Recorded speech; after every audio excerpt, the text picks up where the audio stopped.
Sex determination in human beings is an important question from board's point of view. So I'll discuss this question, I'll discuss this topic in the video. और इसके बाद one important question जो आपके maths के point of view से important है वो भी इस वीडियो में आपको मिलेगा. So watch till end. So sex determination in human beings में during sexual reproduction how is the sex of the offspring determined whether it will be a boy और अ गर्ल. इसको जेनेटिकली कैसे control किया जाता है, let's study about it. देखो, human beings में जो दो पार्टनर्स सेक्सुअल रिप्रोडक्शन के समय पार्टिसिपेट करते हैं उनमें से one is the female member mother and the other is the male member father. Mother और फादर दोनों के जेनेटिक कॉन्स्टिट्यूशन नॉर्मल सेल्स में इट इज 46 क्रोमोसोम्स.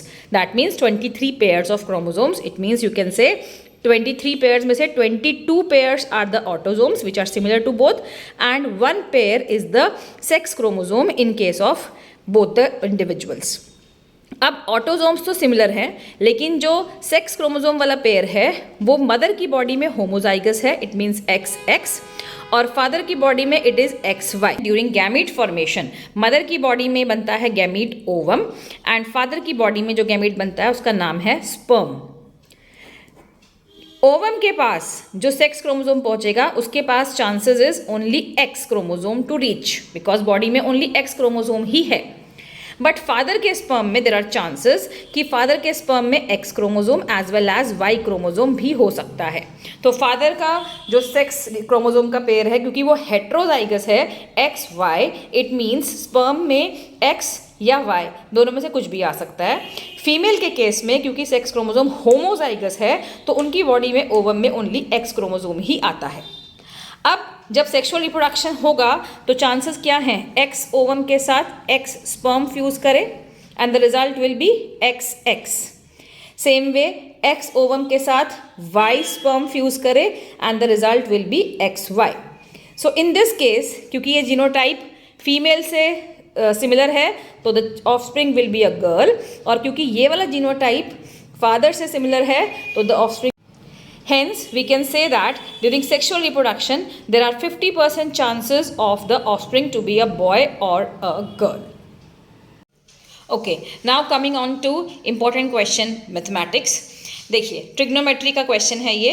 आपको गिवन है tan a plus b is equals to √3 and tan a minus b is equals to 1/√3. इस information के basis पे आपको a और b फाइंड करना है कि वो कितने डिग्रीज होगा.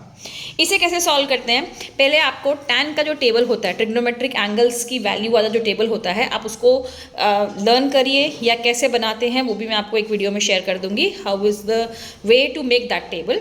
एनीवेज उस टेबल की हेल्प से हमें वैल्यू पता है कि tan वाले कॉलम में √3 की value is obtained at tan 60 degree.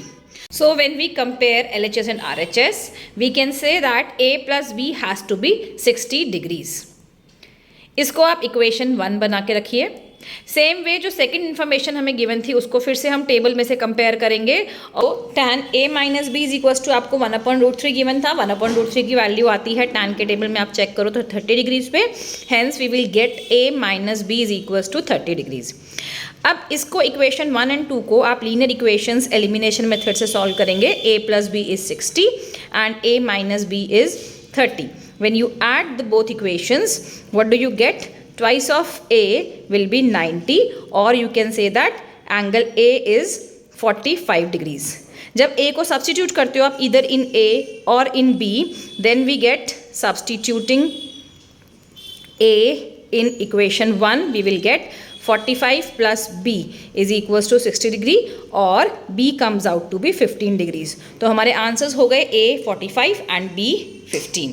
So I'll be sharing one question. Now it's your turn to give me the answer in comment section.